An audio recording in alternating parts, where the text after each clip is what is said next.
Hey everyone, welcome to lecture 4. Today we'll be talking about the chemical regulation of breathing. So this lecture will be considerably shorter in content compared to lecture 5, which has 2 parts. So hopefully this is going to give you a bit of extra time to dive into that next one when you're ready. So this slide is a great way to introduce the core idea of chemical regulation of breathing using an analogy. So I want you to think of oxygen and carbon dioxide as 2 reservoirs that the body has to constantly balance. So let's start with oxygen in this red side here. Your body actually has very little oxygen reserve compared to carbon dioxide. Almost all your oxygen is immediately tied up in metabolism. Cells pull it in the moment it arrives to those tissues. And the amount of oxygen actually dissolved in your tissue is actually very tiny. So if ventilation doesn't keep up with metabolic demand, your PO2 is going to drop very quickly. And that's why this oxygen tank that I drew here is quite small. So the reserve is limited and it depletes pretty quickly. Now, CO2, on the other hand, in this blue diagram, is very different. So CO2 reservoir is drawn large because the body has a huge functional storage capacity of CO2, and CO2 can exist in multiple different forms. So it can exist and be dissolved in, it could be dissolved in the plasma, it could exist as carbonic acid, bicarbonate ions, and there's also something called carbamino compounds, which we'll talk about as well later. Now, all of these act as chemical pools that buffer and store the CO2 and protons. So even though metabolism is constantly generating CO2, the body can tolerate this large absolute amounts of it before the PCO2 starts to rise. But here's the key point. Even though the CO2 tank is big, the brain is incredibly sensitive to changes in CO2. So you only need a very small increase in PCO2 to dramatically increase ventilation, as you're going to see. And that's why the central chemoreceptors dominate our moment-to-moment drive to breathe. And so the big picture is here. Metabolism is always draining the oxygen reservoir. And you could see that right here through metabolic oxygen consumption. And it's always filling the carbon dioxide through this metabolic process. And pulmonary ventilation is the only mechanism that can refill oxygen and empty CO2 right here fast enough to keep the blood gases stable. And that's what we're going to be talking about today. And the chemoreceptors continuously monitor these reservoirs and adjust ventilation to match that metabolic needs moment to moment. This diagram is a very quick summary of a feedback loop that controls breathing. So ventilation drives gas exchange in the lungs, and that determines the level of PCO2 as well as PO2 in the blood. And those blood gas levels are constantly monitored by what we call chemoreceptors, which generate those reflex signals back to those respiratory centers in your medulla. Now, those reflexes then adjust the ventilation up or down so they can increase ventilation or decrease them to keep those gases within their normal range. So this loop that you're seeing here is always running. Ventilation affects gas exchange changes the blood gases then activate the chemoreflexes, and then those reflexes fine-tune ventilation, which then affects it just goes on and on and on. And it's a tightly regulated negative feedback system designed to keep CO2 and oxygen stable despite those moment-to-moment changes in metabolism. Now, before we go further, here's a quick food for thought. What do you think is the single most important chemical controller of ventilation? I kind of already hinted it to you in the previous slides, but just think about it though. So this slide summarizes the 2 major chemoreceptor systems that monitor the changes in CO2, pH, and O2. So we have the first ones called the central chemoreceptors. They're located in the medulla and nearby brainstem tissue, and they don't actually detect CO2 directly.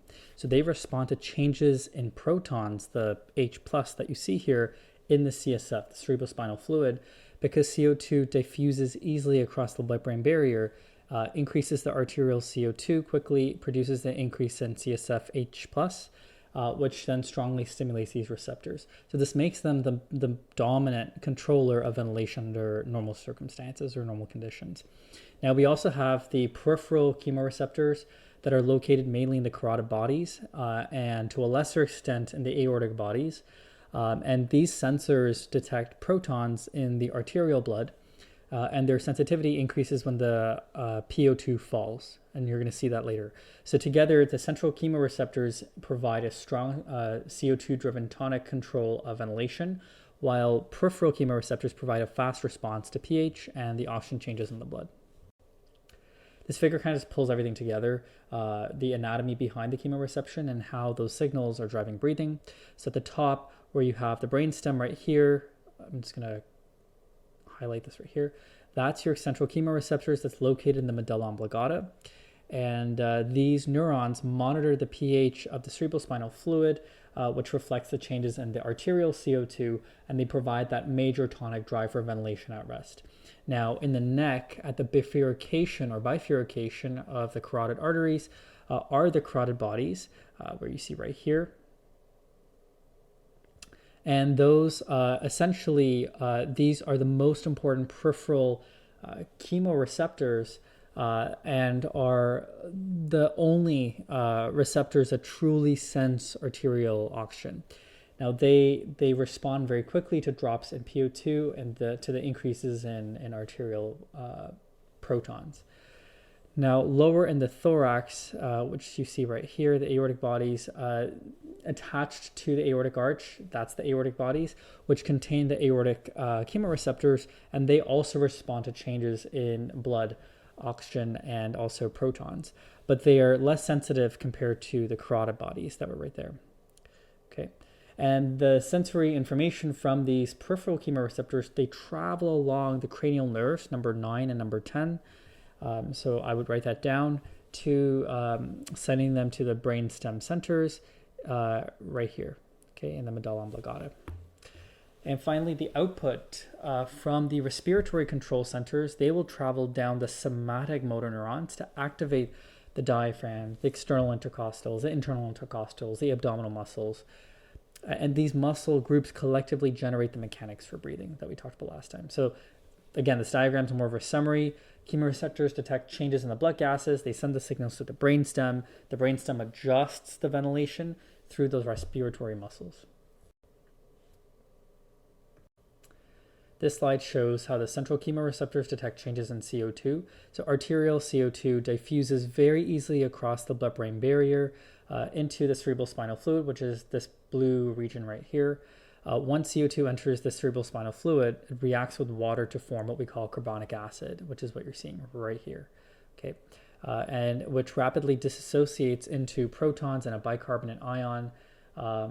Because CSF has a very little buffering capacity, even small increases in CO2 causes that notable increase in protons that you see here. And then the central chemoreceptors in the medulla senses that rise in protons, and the hydrogen ions close potassium, those potassium leak channels essentially. And what this does essentially is preventing potassium leakage in these chemoreceptor neurons, and this leads to depolarization and increased firing. So you might have heard a lot about these concepts in PSL 300 if you took it. Now that signal is then sent to the respiratory centers in the medulla and the pons, which then respond by increasing the ventilation. Now, one important point is that this response is not instantaneous. It does take several minutes, roughly 5 minutes, for the central chemoreceptors to fully adjust to the new levels of arterial CO2.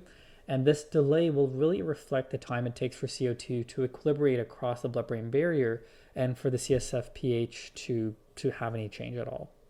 Now, overall, the central chemoreceptors do provide the major steady drive to breathe because they continuously monitor how much CO2 is dissolved in the body and be able to adjust the ventilation to keep the pH stable in your body. This graph here shows the ventilatory response right here in liters per minute to the rising arterial CO2, which is driven almost entirely, again, by the central chemoreceptors that I showed you in the previous slide. So along the x-axis, again, you have your PCO2. Along the y-axis is your ventilation.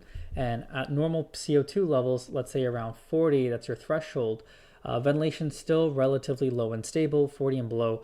But once CO2 starts to arrive above this resting level, ventilation, as you can see, increases in a very linear and predictable way. Okay?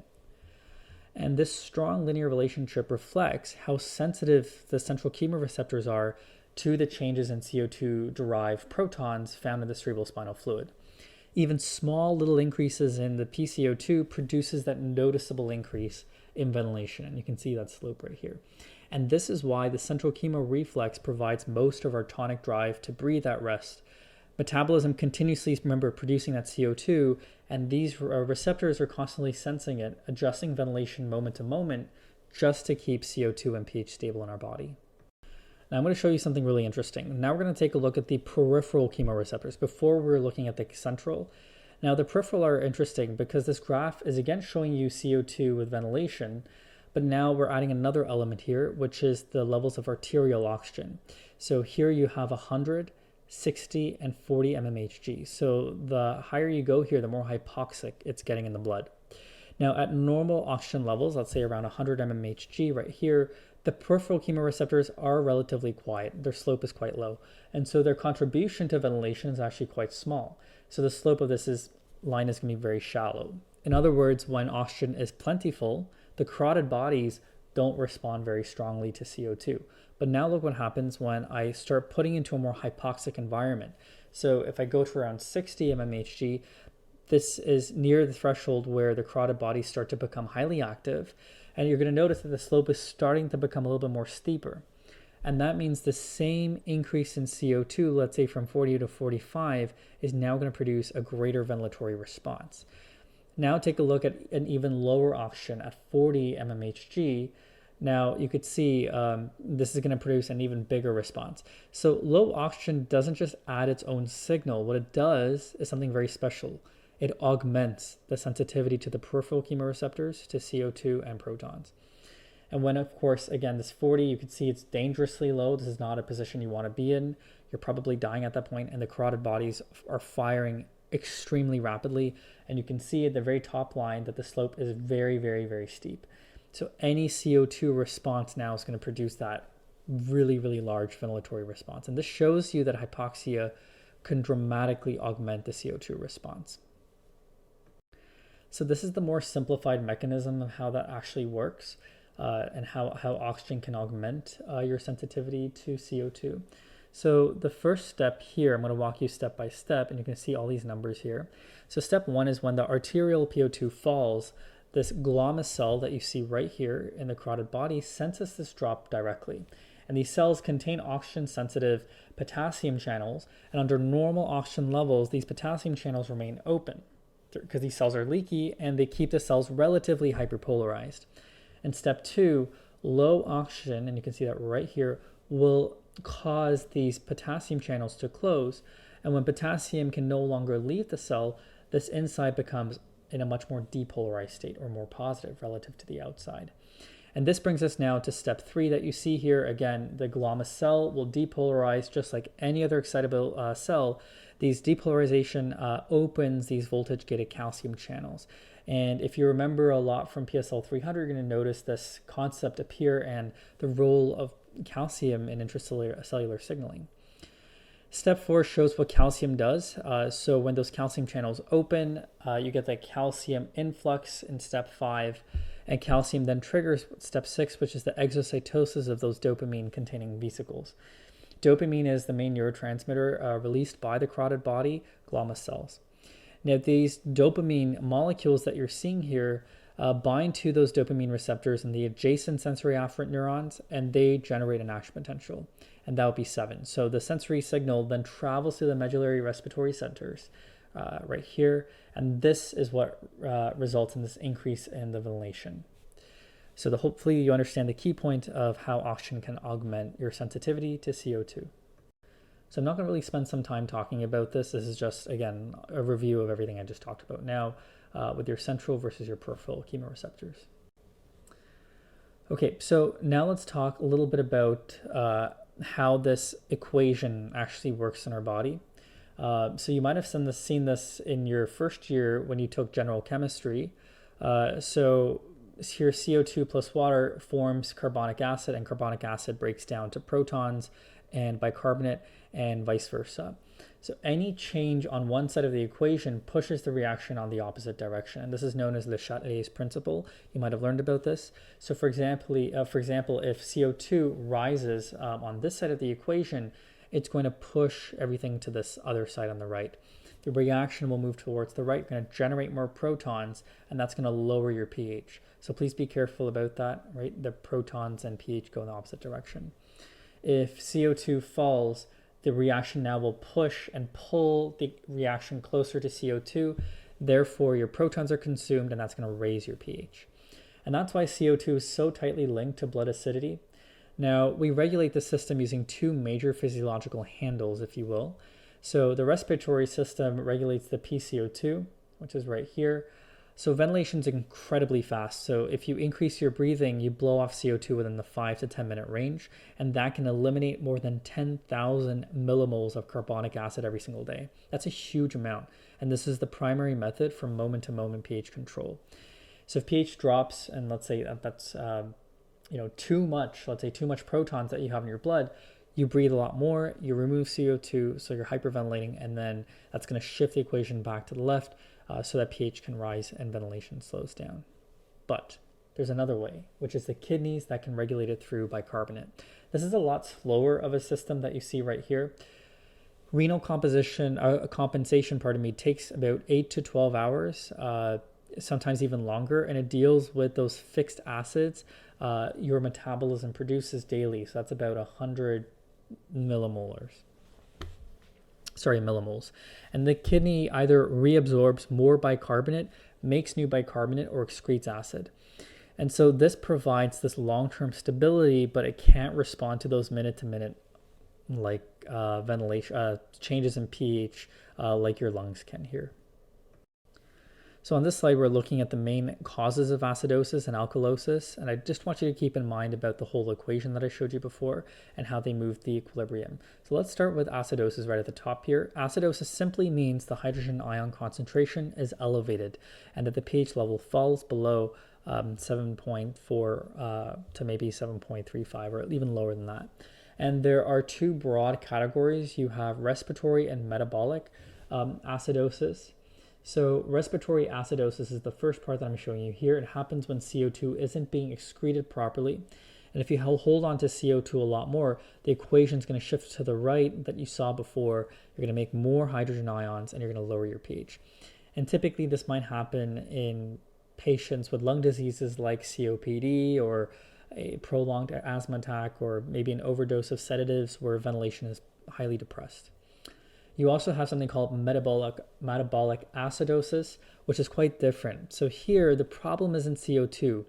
So it might be either an extra source of acid or a loss of bicarbonate. So think about conditions like methanol poisoning, where those toxic metabolites are generating acid. You could have diabetes, which is generating ketoacidosis, where ketone bodies are accumulating. You might have severe diarrhea where the GI tract is losing bicarbonate. So losing bicarbonate is effectively the same thing as almost adding acid into your system. So you're getting more acidic because you lose that buffering potential. Now on the opposite side, you have alkalosis here. This means the hydrogen ions levels are getting quite low and your pH is rising above 7.45.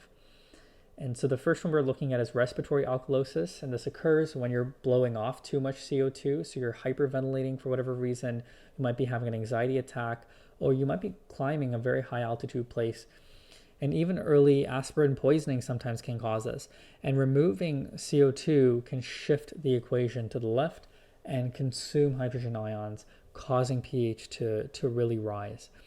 And the last variation we're going to look at is metabolic alkalosis, which really involves either a loss of hydrogen ions or a gain of bicarbonate. And the classic example is vomiting, right? And we'll talk about this in the GI unit, emesis, where you lose stomach acids from your body. And you can also develop alkalosis from excessive bicarbonate intake or maybe some medical administration. So hopefully you see the big picture here that respiratory causes always comes from changes in CO2, and metabolic causes come from changes in like hydrogen ions or bicarbonate. And the direction of the pH change is always explained by shifting that same reversible reaction. So I'm going to walk through how the body compensates for acidosis. Remember, in acidosis, the initial problem is that rise in hydrogen ion concentration, which is what we're going to talk about right now. And as a result, your pH has fallen. Remember, the body responds using 3 layers of defense. Number 1, buffers. Number 2, the lungs. And number 3, the kidneys. And so you can see 1, 2, 3 right here. Okay, so first look at the center of the diagram. As soon as your proton increases, some of it immediately reacts with bicarbonate, that buffer in your blood, to form carbonic acid. And that's exactly what you see right here. And this happens within seconds. And this is your fastest buffer system that you have in your body. Other proteins and phosphate buffers also absorb proton right away, but these are quite limited. They buy you some time, but they can't really fix the problem with acidosis. The next response comes from the lungs, and that's the next quickest thing that you can do. The rise in protons are detected primarily by the central chemoreceptors through its detection of CO2 in the CSF, and these increases that ventilatory drive. When you start breathing faster and deeper, you blow off more CO2, and that shifts the equilibrium back towards consuming protons. So the ventilation is the rapid response system that can correct thousands of millimoles of carbonic acid per day that you see right here. Now finally, the one other organ you see is kidneys. They provide more long-term correction. So again, it's not moment to moment, and they secrete excess hydrogen ions. And just to be precise, they usually excrete it as ammonium, or they're bound to buffers. So you may have learned this in the renal unit. And at the same time, they generate and reabsorb new bicarbonate. They replenish the bicarbonate reserve that was used up by buffering that initial load. So that's another way they can help. And the final thing that I want to show you is alkalosis. So if you decrease your protons here, that's the initial problem. Then you obviously, in this case, your hydrogen ion concentration is way too low. So the blood pH is higher than normal. And just like before, the body responds through buffers, the lungs, and the kidneys. Now they're just doing everything in the opposite direction compared to acidosis. So if we start with the buffers, when proton levels fall, buffer systems can actually release hydrogen ions back to the blood. And that's exactly what you see right here. Okay, and this is a very quick response, but again, it's limited. It stabilizes the pH temporarily, but it doesn't really correct the underlying problem. And so your lungs become really important here. With low protons, the chemoreceptors, they become less active, and this decreases that ventilatory drive. So ventilation slows down. When you decrease ventilation, you're retaining more CO2, and that CO2 accumulates, and the equilibrium now shifts to generating more protons. And this helps bring back the pH down towards normal. And so the respiratory response to alkalosis is hypoventilation, but only to the point that the oxygen levels don't fall dangerously low. Finally, you have your kidneys here. They provide the long-term correction, and notice what they do here. Instead of reabsorbing the bicarbonate, they actually start secreting it. And you can see that right here, and it's going into your ureters. And so at the same time, they do reduce hydrogen ion secretion, so they allow more hydrogen to stay in the blood. And therefore, the net effect is that decrease in bicarbonate levels and a slow restoration of hydrogen ions so that you can correct the initial problem. So taken together, these mechanisms are all there to really counteract that rise in pH and return the system towards its normal range. So that's all I have for you on this lecture. And then if you still have more time, maybe start the other lecture, lecture 5. Okay, thank you so much.